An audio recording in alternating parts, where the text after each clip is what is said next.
Hey guys, Chris from Propel here, and as many of you guys might be hearing about or reading about or watching, Riese Müller's releasing a lot of new bikes for 2021, and if you were to ask me what I was most excited about or probably what I anticipate being one of the most popular bikes for 2021 for Riese Müller, it's going to be this one, and it's the Riese Müller Homage.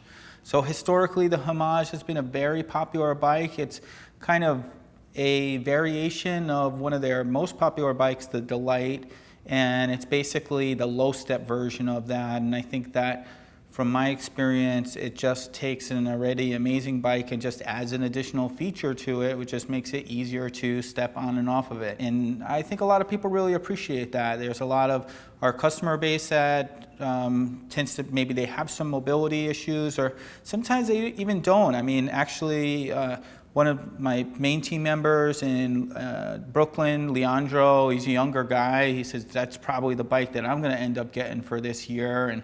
And I've been thinking the same myself. I ride the Load quite a bit, and I ride different bikes in the shop, but I really like the Homage. I mean, I really love the Nevo as well, which is very similar. The Nevo is also a low-step bike, but a hardtail. But something you probably notice is I tend to be a little bit more partial to full suspension bikes. I got a bad back, so any additional suspension, any additional comfort, I'm always appreciating. And especially if I can have comfort and still not sacrifice too much performance, that's a big plus in my book. And the Homage really delivers in those areas. So the Homage has all the updates that many people were anticipating and asking about, and there were some rumors going around, and most of them are right. Some of them might have been wrong, but you know, that's just how it is sometimes. But this is actually the Homage behind me. You might not be able to see it that great, but basically it's low step, full suspension, all the different options.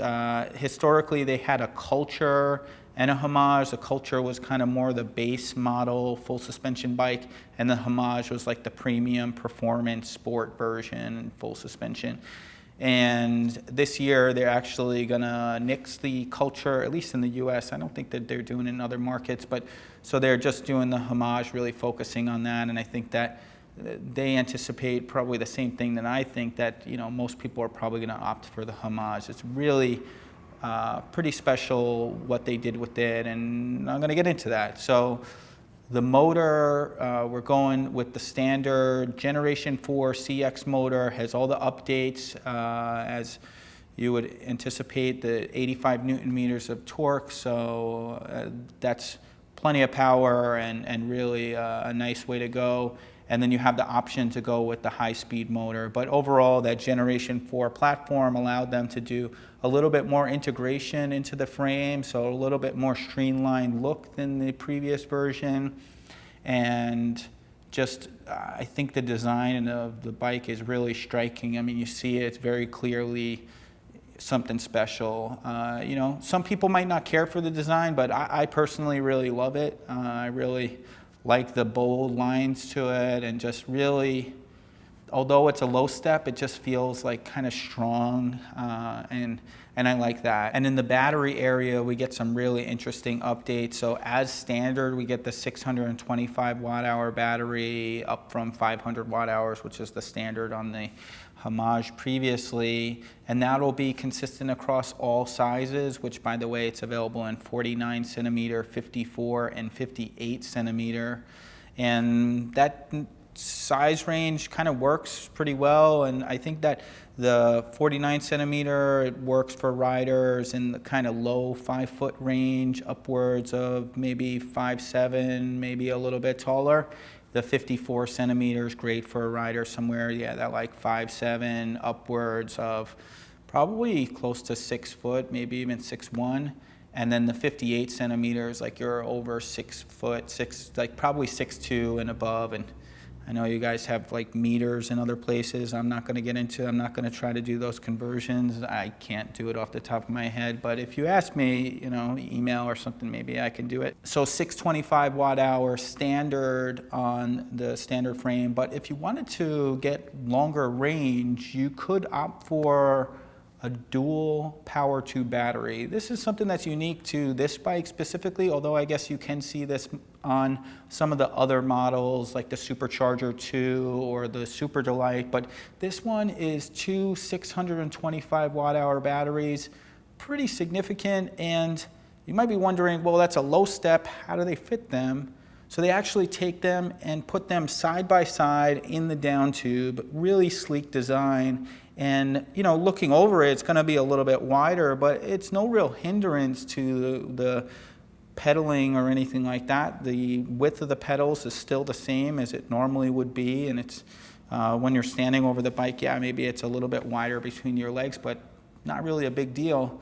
But for those of you who want that really long range, this is a nice way to go, and probably the only low step bike that you're going to see anything like this, and certainly low step and full suspension, that's pretty sweet. So I'm really impressed what they did there. I was actually expecting that it was going to be on the rear rack, similar to the Nevo, 1,250 watt hours of power.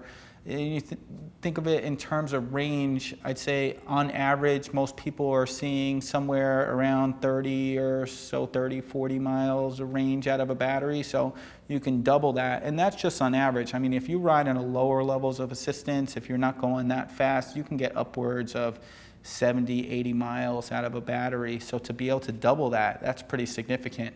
I mean, to be able to do over 100 miles of touring in a day, that's going to be one of the more notable updates to the 2021 lineup for Riese Müller. And I say 2021, but it's like they're introducing it for the 2021 model year, but more than likely a lot of these changes, we're going to see them just stay on consistently for years to come. So this is a pretty major update. I don't think we're going to see one like this again for some time with these models. So I talked about the motor and I talked about the batteries. I should just talk about really like what is the Homage. I mean, I mentioned before you got the Delight, which is a standard frame, front and rear suspension. That's a single down tube battery. Now, if you wanted dual batteries, you would go for what's called the Super Delight.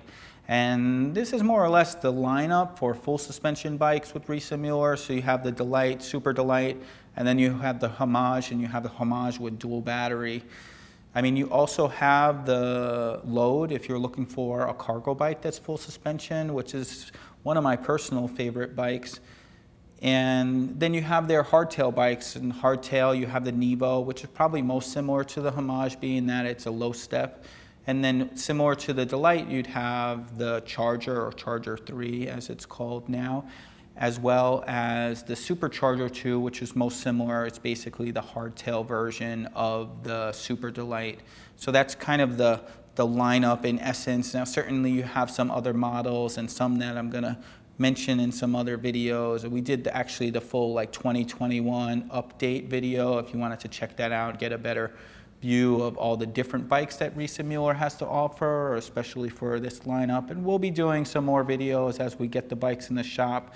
But we have all sorts of information about their bikes because it's a personal favorite brand of mine, and I have close connection to the company, and I really just love what they're doing. Some other updates for the Homage for this year, as with most models from Riese Müller, now they are all available with this new updated cockpit. This cockpit will give you a little bit more integration with the wiring, a little bit of a cleaner look, and then you have some different display options. So if you get the non-electric shifted version, you have the option to do the standard display, which doesn't come with the cockpit, or you can do the smartphone hub, the kiosks, or alternatively, you can get the Nyon display. Personally, I'm a real big fan of the Nyon display. Just gives you all sorts of options, very feature rich.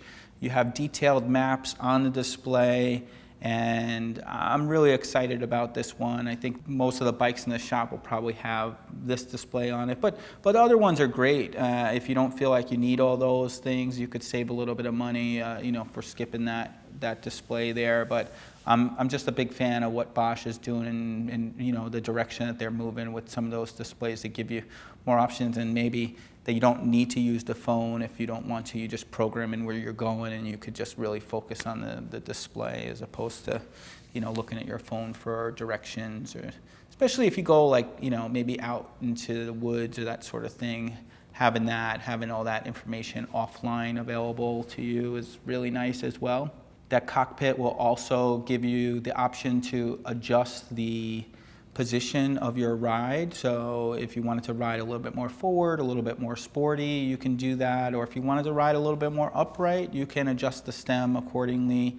And if you want it to be very upright, you can opt for the new comfort option. The new comfort option will give you a little bit more swept back bars and a little bit more of a comfort style saddle. But the standard handlebars and saddle is really great way to go as well. It really depends. It's like if you want to opt for a more comfort setup or something that's just like a little bit more rounded, like having that sporty riding, but still be relatively comfortable, especially with the adjustability of the stem. The standard single battery frame is available in white or a really dark blue. And then the dual battery version is available just in a dark blue. So you can't get that one in the white color. So I guess if you really wanted a different color, we could potentially repaint it, but that's quite a bit of work. It's something that we're actually considering in the shop. Maybe you guys could put a comment if you think that that's a service that you would like more available in the future.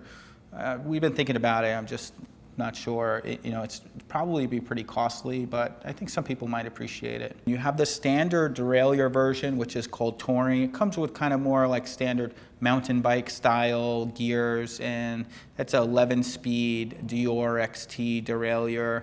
And something you'd find on a pretty good quality mountain bike. It shifts really well, it's very efficient, it's a bit more sporty, but it requires a bit more maintenance than the other drivetrain options. And again, you can get that with the standard motor or the high speed signified with HS on the end. If you do opt for the high speed version, you're gonna get some changes in the bike. So you'll get a horn on the bike, as well as brake lights, and then the light is upgraded a little bit to be more powerful. If you wanted something a little bit lower maintenance, you could opt for the Vario version. Vario is going to come with the Enviolo N380 hub. That does come standard with the belt drive, which is very low maintenance, and the Vario version is very popular for us. I anticipate it probably being one of the more popular options for next year, although the next version up, the Rohloff, is very popular as well. But the Vario is really easy to use, very low maintenance. But if you wanted the widest range of gears and very low maintenance while still maintaining a high level of efficiency, the Rohloff is a really nice option as well. So the Rohloff E14, it's an electronically shifted 14-speed internal hub. So you have a very wide range of gears, a very low gear as well as a very high gear available. And this is a really common option for people that are really riding longer distances, touring, that sort of stuff. So something to consider in that regard. The suspension on the bike is going to be standard pretty much across the board. We're going to have the Suntour fork up front with 100 millimeters of travel with the 100 millimeter rear shock in the back. And really plenty for most people's purposes. Some people sometimes ask, like, oh, can we upgrade to the Fox suspension as you can on the Delight or Super Delight? That's not an option on this bike, but I don't think it's so necessary. But if you did want those options, then it's something you're gonna have to look at, maybe one of the other models to consider. Some other updates that are included or options that are available on the bike, they have this new lowerable seat post, which otherwise isn't considered a dropper seat post. Generally, a dropper seat post is used for mountain biking, just really makes it easier when you're going downhill and you want your seat out of the way or the saddle out of the way because you're not really pedaling much, you just want the bike to be very maneuverable.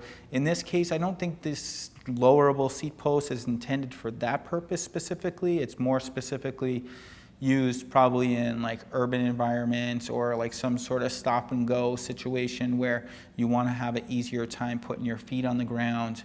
And I really respect that because it's something that we end up doing in the shop a lot. We kind of think about this.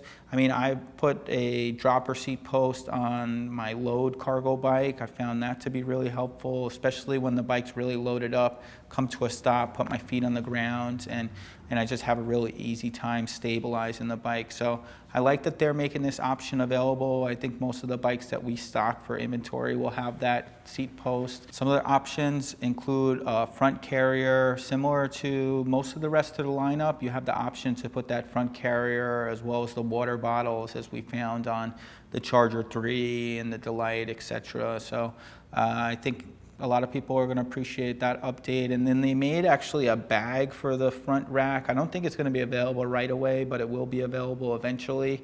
And that's one thing I think historically people might have found it a bit difficult to find a bag specifically for that front rack. I mean, sure, you can put your own bag, or you could put a sleeping bag, or just strap something on there. But I think having that that bag specifically made for it is kind of nice.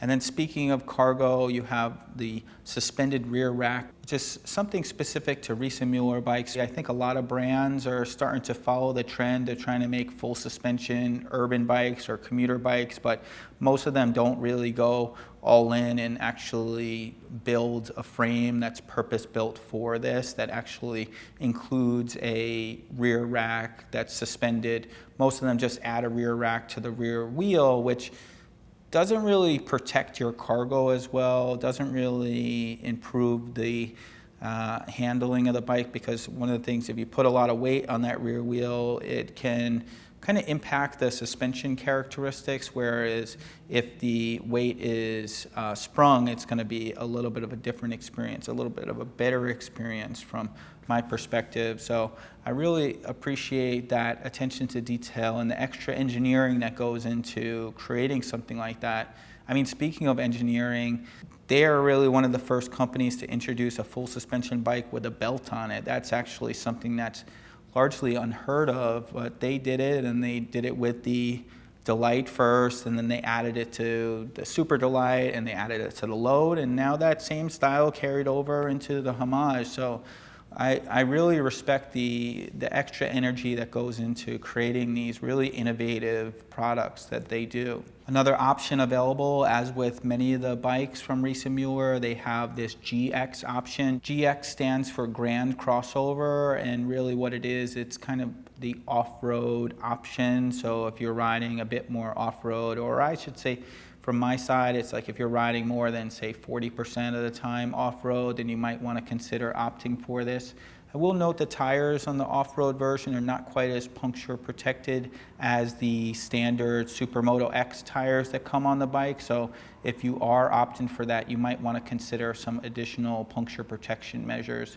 In our shop, what we do is the Tannis tire liners. We find that those work really well, and they provide similar, if not better, puncture protection than the standard Supermoto X tires do.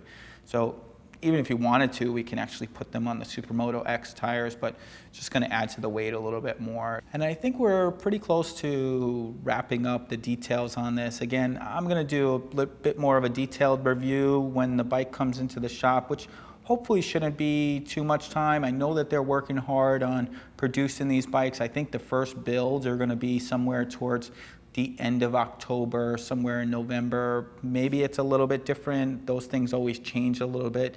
I think they're trying to get me one a little bit earlier to try and do a video on. We'll see what happens. I know these days things are not always so predictable. Well, I hope you guys enjoyed this video. I'm really excited about this bike, if you might have gathered from my expressions here. But if you have any questions, comments, you can leave them below. Or if you're interested in purchasing one of these bikes, you can reach out to us. As many of you might already know, we have two shops, one in Long Beach, California, and one in Brooklyn, New York, and we also work with people all over the country as well. So we're always happy to help, and I do my best to keep up on the comments. We're trying to get some help with that as well, because sometimes I'm not always able to tend to every question that people have. I might also consider a future where maybe we group them together and we do videos where we answer questions, like on film. I don't know. That's kind of easier for me sometimes too. So I know I'm going a little while here, but I think we'll wrap it up. I look forward to seeing you guys in a future video, and we'll see you soon.